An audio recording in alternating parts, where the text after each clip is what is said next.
3-0 down at half time, we thought we were out. Best feeling ever, best night of my life. They were never supposed to win the Champions League.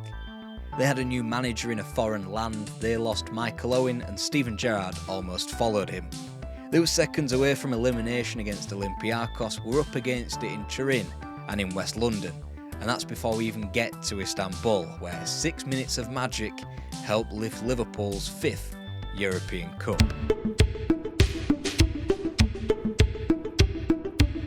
Liverpool were going nowhere, fast. Alan Hansen warned the club that they were in danger of becoming a relic and, like Shankly all those years ago, Gerrard Houllier wasn't best pleased with the quality of the training ground, labelling it a barracks. This coming from the new Liverpool manager who in a previous life had been the technical director of an insanely successful French national team. Manchester United and Arsenal were pulling clear to form a blatant duopoly, with the Gunners firing to 2 domestic doubles in 5 seasons, with the small matter of United accomplishing the treble and a trio of league titles in a row.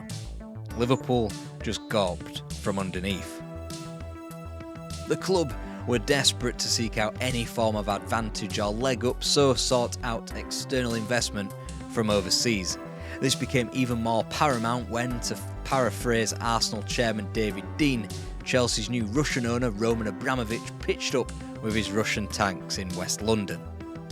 On the pitch, the wheels were slowly turning. Houllier had been given a core of academy talent in Steven Gerrard, Jamie Carragher, Michael Owen and Robbie Fowler. However, the latter wouldn't see out Houlier's reign, instead opting to sign for a financially unstable upstart in Leeds United in 2001. On the surface, there wasn't much to shout about in the new millennium. After Roy Evans' November 1998 resignation, the season carried on being a disaster as they barrelled out of both domestic cups to their eventual winners in the 4th round. Europe was miserable too after a last 32 loss to Celta Vigo and 7th place in the league didn't even grant their return back to the continent for the subsequent season. Maybe that helped them back into the Champions League picture in the league, but the season capitulated into 2 points in the final 5 matches, only allowing Leeds United to nip in front of them. By this point, Liverpool were 15 years removed from their last European Cup match. So much time had passed that it was now called the Champions League, and by the 2000-2001 season, 4 English teams were now granted access to it. There were the green shoots of recovery, however, seen on the transfer market. Underperforming talent such as David James, Sean Dundee, Owen Leonardson, Bjorn Torek Varme and Karl-Heinz Riedler were finally flogged. Meanwhile, Houllier solidified his team from the back, Sander Westerveld, Sami Hyypiä and Stefan Hanshaw for a combined £10 million. Didi Hamann would protect that defence, coming in from Newcastle, whilst Lonza's Vladimir Smica was an astute piece of business, as was Emil Heskey for a seemingly eye-watering £11 million. It could be said, however, that Heskey's signing took Liverpool to a whole new level. His partnership with Michael Owen made them an acquired taste in Europe and difficult to beat in one-off fixtures. And here we have the treble of 2001. Penalties in the League Cup final against Birmingham City ended 6 years of Anfield hurt since their last trophy. Also the League Cup, won against second-tier opposition back in 1995. This wouldn't be mere flash-in-the-pan stuff though. This time Liverpool qualified for the Champions League ahead of Leeds United, sparking their particular doom spiral, whilst Arsenal were serendipitously seen off in the first FA Cup final at the Millennium Stadium. The best was yet to come, and after conquering Champions League level opposition in Olympiakos, Roma, Porto and Barcelona, Alaves fell in the most chaotic of UEFA Cup finals, 5-4 after extra time. Finally, a team that was supposed to be European royalty that had slugged through timid defeats to teams like Genoa, Brøndby and Strasbourg could live a little in that continental sun. They'd gone from the odd night of stolen away goal successes against Celtic and Valencia to a full-on European run that could stack up against any other that the club had experienced beforehand. So surely now they were back, right? Liverpool returned to the top 2 for the first time in 11 years in the Premier League when they finished second. In an inverse of the 1996-97 campaign, Houllier had finished second in a two-horse race that never even featured Liverpool, instead stealing an automatic Champions League place from Manchester United. They beat their arch-nemesis in the League Cup final too the following year. Steven Gerrard, one of the scorers that afternoon, had risen to become the beating heart of the club. Jamie Carragher had strong-armed his way into a centre-half berth and was rapidly becoming one of the best defenders in the league. The academy core that had ran through Houlier's time at the club wasn't shifting, but the club was failing. It was simply unbelievable that the club had managed to stay on an even keel throughout the heart attack that took Houllier temporarily away from the day-to-day running. On the other side of that trauma, however, it was clear that Liverpool's activity in the transfer market was becoming patchy, to say the least. Whilst further additions such as Jerzy Dudek and John Arne Riise were welcomed, the hit rate was decreasing with each passing window. Who else remembers such legends as Salif Diao, El Hadj Diouf, Bruno Cheroux, Anthony Letalic and Florent Sinama-Pongol? A return to Europe didn't necessarily guarantee them a spot back in the Champions League full-time as well, and their performances didn't match the club's history. Houllier did leave Anfield with one parting gift, however, and that was qualification for the 2004-05 season of the Champions League, as they saw off Newcastle United to 4th position.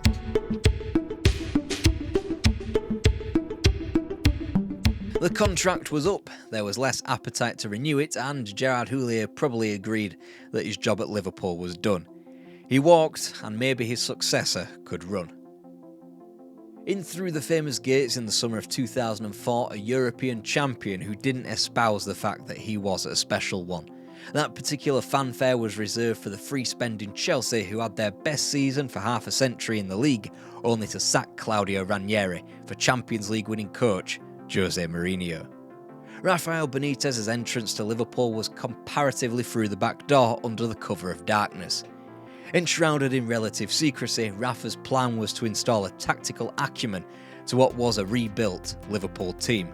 The club's aims now were to challenge for honours both at home and abroad. He'd already completed his audition 3 years prior in what was Liverpool's first game back in the Champions League. Rafa's Valencia took the Reds apart in that September match, and not only that, schooled Liverpool at Anfield a month later in the return fixture. He returned to the club in the summer of 2004 as Spanish and UEFA Cup champion, this in a time of the Real Galacticos and a Ronaldinho-led Barcelona, an astonishing achievement. He got his players in through the door. Some worked, Luis Garcia and Xabi Alonso, some didn't, Antonio Núñez, Josemi and Maurizio Pellegrino. Rafa meticulously drilled his players into a defence-first mindset. This, after all, was the era of Greece and Jose Mourinho, not of Pep Guardiola and Jurgen Klopp. This Liverpool fitted very neatly into its time. One of the first acts was to get Jamie Carragher, already a fanatic of the Milan defence of years gone by, to study players like Franco Baresi and Paolo Maldini to improve his game. This is exactly what Rafa was, the teacher, the professor who turned up on Merseyside and graduated Liverpool from being a half-decent English team to being a great European team. Long and short of it, that's his story at Anfield, but how did it start domestically? Instantly, there was a drastic shift up front when Djibril Cissé was signed from Auxerre with the view to sell Michael Owen, which Rafa eventually accomplished. Quite clearly then, Rafa's Liverpool would have a problem in front of goal. 52 in a league season that included 12 goalless outings. Even in a defensive phase of football, this was poor, especially when the defence didn't uphold their end of the bargain, shipping 41. It was clear that Benitez didn't pick up the rhythm of the Champions League Tuesdays and the Premier League Saturdays in his first campaign in England. In all, Liverpool played 14 Premier League matches after big nights in Europe and claimed just 10 points from those fixtures. More than half of those came in wins at home to Charlton in October and Arsenal in November.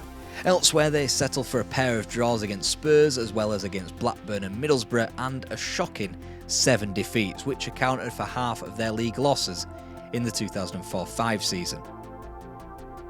Jimmy Traore pirouetted Liverpool out of the FA Cup third round at Turf Moor, but there was some solace to be found in a dreadful domestic campaign via the League Cup. Via Millwall, Middlesbrough, Spurs and 2 1-0 triumphs over Watford, Liverpool and Chelsea, Rafa and Jose, began their rivalry in earnest at the Millennium Stadium in the 2005 League Cup final. In one of the competition's finest denouements, Liverpool started off hot, John Anarisa typically smashing one in under a minute. In truth, the 2-hour 5-goal extravaganza would become the outlier between the two defensively minded coaches. In the end, Mourinho won out just as he had done in both league encounters thanks to a Steven Gerrard own goal 11 minutes from time and 2 late strikes from Didier Drogba and Mieta Kezman. Benitez felt as though he had to stifle the more creative players for the good of the club. Only Liverpool had a whole bunch of them, primarily Steven Gerrard. Gerrard was no longer required by Benitez to do everything with the entire club on his back, akin to how he performed in the prior season. If Liverpool were going to be successful on more than one front, he had to conserve his energy for a marathon of a season. It was clear that Rafa had somewhere to go in managing the squad throughout the rigmarole between English football and continental football. But we know this isn't why you clicked on this video. You're here for the story of the 2004-05 season, and it belonged to Liverpool, and it climaxed in Istanbul.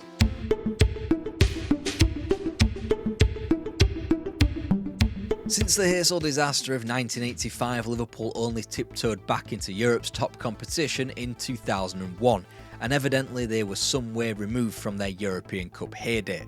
Whilst they achieved a knockout stage spot against Bayer Leverkusen upon their return, they were dumped out by the eventual finalists and quickly followed that up with a limp exit the following year, drawing to Basel. It was a campaign that included 2 defeats against Rafael Benitez's Valencia. It was hoped, therefore, that he could bring some Euro magic back to the Kop. And it all started with Arnold Schwarzenegger. No, seriously. Finishing 4th in the Premier League the prior year required Liverpool to actually qualify for the tournament. Unlike these days where being a member of a big European league gets you a free pass into a competition for being average and mid-table. So this qualifier took Liverpool to Austria to meet their champions Grazer AK at the Arnold Schwarzenegger Stadium. See, I told you. Usually this would be quite a laissez-faire match with little headlines gleaned from it, and on the pitch that would remain true, thanks to a Steven Gerrard brace that effectively qualified Liverpool for the groups. Camera lenses, however, were trained on the bench, where Michael Owen would remain seated alongside fellow Anfield striking god Florent Sinama-Pongolle. Whilst the Frenchman was kept on the bench for his footballing deficiencies, Owen stayed seated in Graz because he knew his time at Anfield was up, and a player his quality, he didn't want to be Champions League Cup tied by stepping over the white line. 4 days later, a fee was agreed and Owen departed for Real Madrid. He would play 108 minutes for the Spanish club across 1 start and 3 sub-appearances in the Champions League as Los Blancos crashed out in the last 16. And Owen wasn't the only homegrown Liverpool star rapidly gaining interest. Front and centre of a modern-day transfer saga was Steven Gerrard. The midfielder had gained the interest of Chelsea, but then again, any player who consistently put in a 7 out of 10 performance against Chelsea gained interest from Chelsea in these days. My, how some things don't change. But this was serious. Gerrard was supposed to be Chelsea's new toy in a hollow emporium known as Stamford Bridge, full of them. The lad from Wiston held off, but as long as Chelsea dominated and Liverpool lagged behind, there was only so long he could do that for. The group stages spat out Monaco, Olympiakos and Deportivo La Coruña, a group that could best be described as being even. There were no superstar clubs in the group, but equally no mugs either.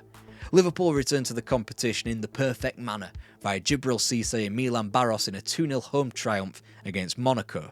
A Liverpool player wouldn't score in the Champions League until the final match day in December. This was a Liverpool in the same mould as their league form, blunt in front of goal but, crucially, more hard-nosed in defence. Clean sheets were retained against Deportivo, who were a shell of the team that had traumatised outfits like Man United, Arsenal and Milan in the past. Liverpool claimed 4 points out of the Spaniards thanks to a Jorge Andrade own goal on match day 4 that was sandwiched into 3 goalless displays.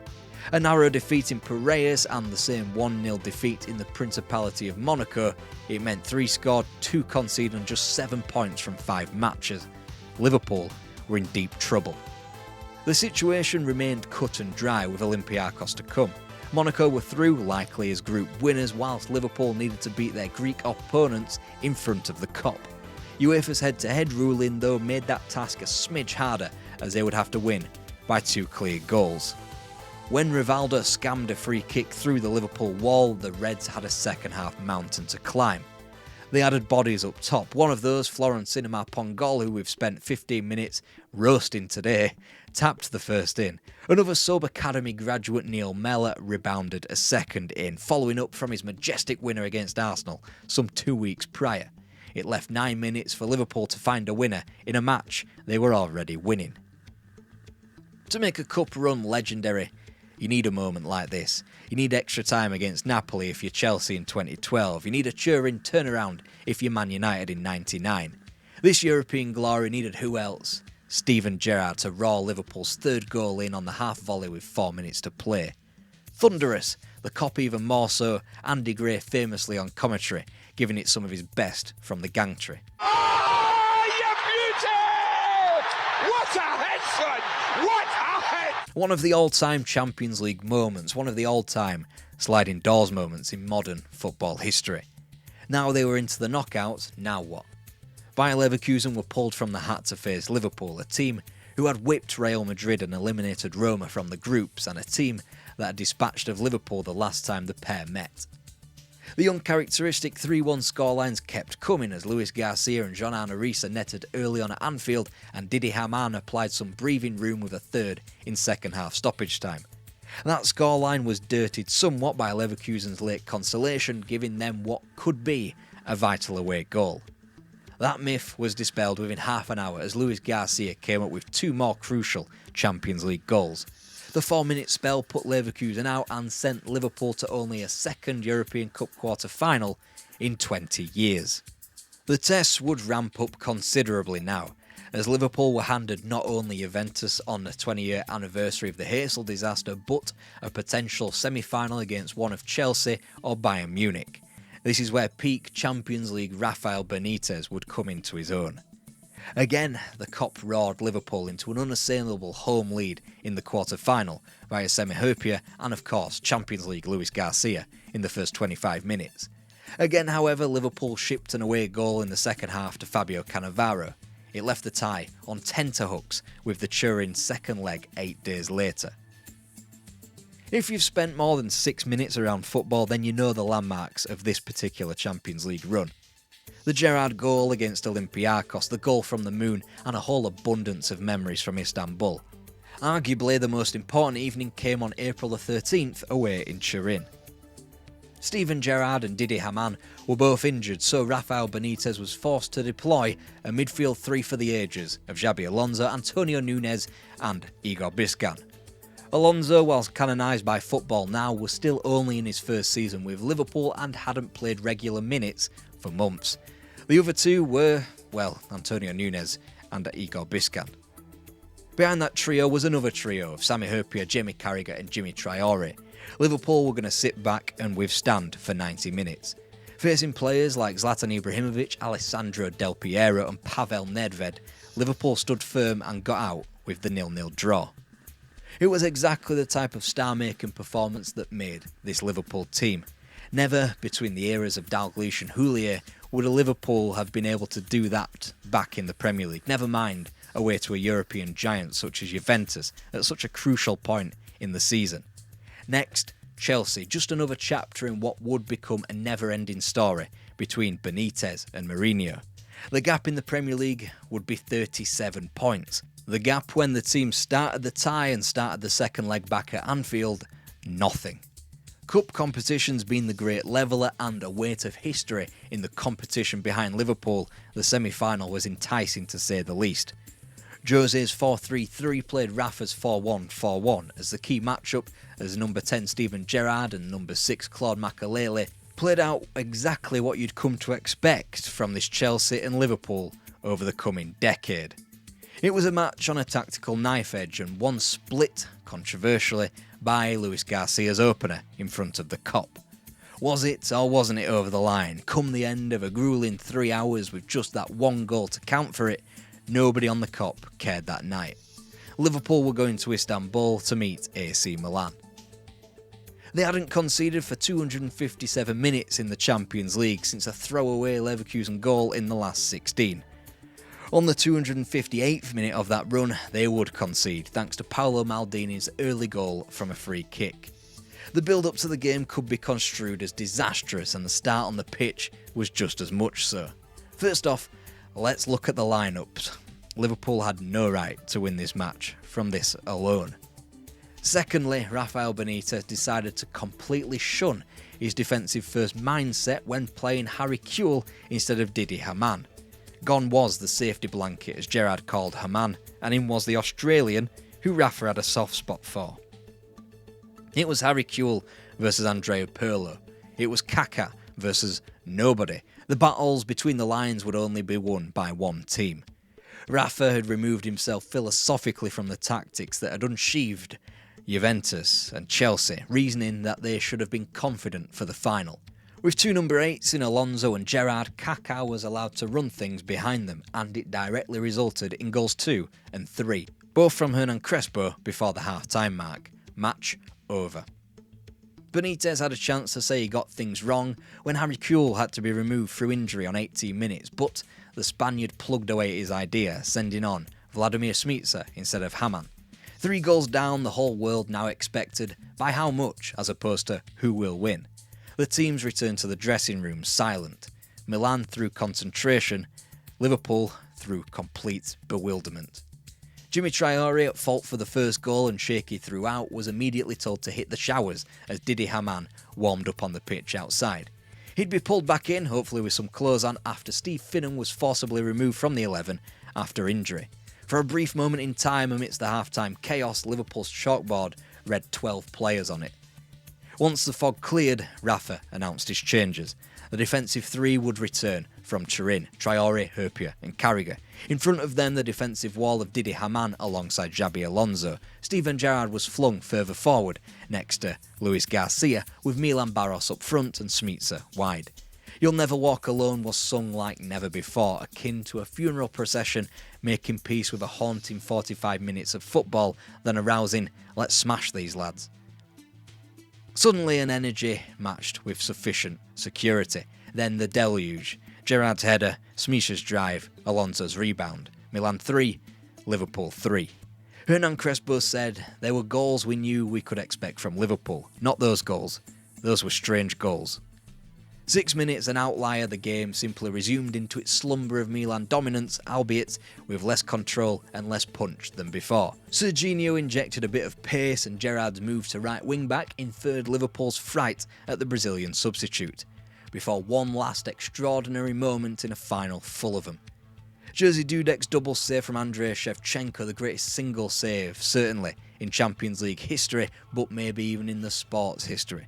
Liverpool held on. It would be the 8th final to be settled by penalties. Liverpool were there at the first, and standing opposite them were Italian opponents wearing white. This was not Rome, and they weren't Roma. This was Istanbul, and it was Milan.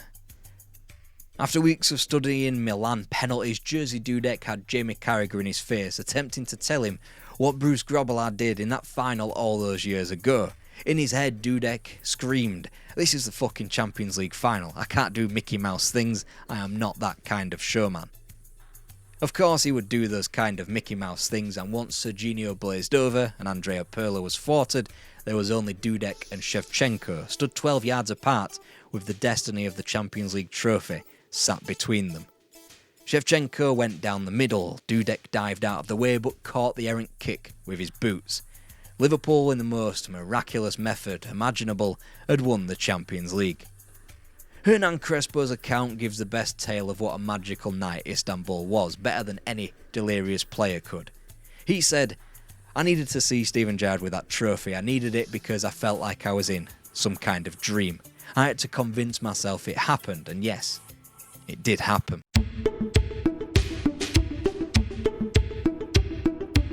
Istanbul would remain Rafael Benitez's pinnacle, not just at Liverpool, but in his entire career. The 2005 Liverpool vintage, however, would barely scrape a place in Rafa's top 3 teams during his 6-year tenure. Liverpool had hiccuped their way to 5th place behind even Everton, but once Rafa acclimatised to the Premier League, He shooed the Toffees out the door, locked it behind them, and were welcomed by the other, now Big Four teams, Manchester United, Arsenal and Chelsea. It continued to be a time of defensive football, of Mourinho, of Ferguson looking to Carlos Queiroz to update his tactical outlook, and it was precisely where Rafael Benitez's qualities laid. In 2006, the FA Cup was won after a similarly dramatic shootout after a 3-3 draw. The following year, Milan and Liverpool were reunited in Athens, albeit with a different result. The squad was further improved that summer, and with names like Fernando Torres and Javier Mascherano and Steven Gerrard optimised in the number 10 position, Liverpool challenged for the league for the first time in a generation. It would remain out of reach despite a then record 86 points for their second place. 2 months after Liverpool demolished Manchester United 4-1 at Old Trafford, United were embarrassed again in Rome by Barcelona, 12 months on from winning their own Champions League. This was a different kind of embarrassment altogether, and it helped signal the end of Rafa's Liverpool too. Football was attacking again. No longer could teams like Rafa Benitez's Liverpool operate. They'd lose Alonso, Mascherano and Torres in subsequent seasons, and no longer could the Spaniards squeeze any more drops out of the club.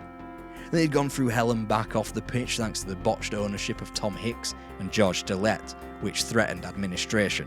They'd survive a transfer scare from Chelsea involving Steven Gerrard, and it would be he, alongside Carragher, picking up the pieces of the club after Benitez departed in 2010. After the successes of the boot room and the man management and tentative steps under Gerrard Houllier, Rafael Benitez was exactly what Liverpool needed. It delivered serious analysis which fitted football of its day. He coaxed the club back into the continent and made them relevant once again. Or if you want to spend 23 minutes laughing at the demise of Liverpool, here's Anfield Spice, the story of Liverpool's Spice Boys team of the 1990s.